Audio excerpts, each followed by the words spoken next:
Assalamu алейкум, урматтуу достор. Азыр эле көрсөтүп кеткен Эзилип бүттүм аттуу чыгарманын бойлорун көргөзүп кетсем, башында мондой бой менен черттим. Аккордторду аласыздар дагы, 2, 3, 4 кылды черткен уруп туруп, анан ошо 3 кылды чертип коесуздар.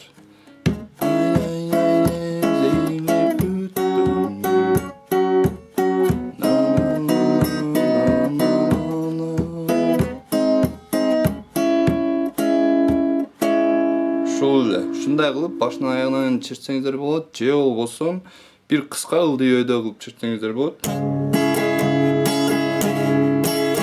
Кыска урасыздар, ылдыйөөдө бой кылып коесуздар, бүттү ошо менен.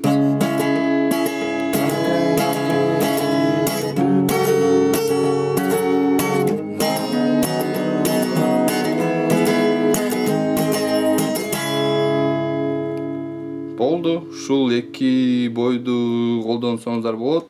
YouTube'да жүрөт го бир жанагы бойч. Москвада бирөө ырдаган, анын өзү бир гитаранын коштосунда ырдаган бойч. Ошодо бир уруп туруп ылдыйөөдө кылат да. Бирок буга колдоруңуздар өтө тез иштеш керек.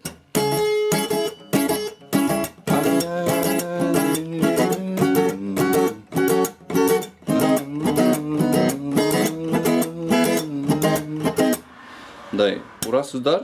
Мына сөмөй менен ылдыйып туруп бармак менен өдө кылып коесуздар.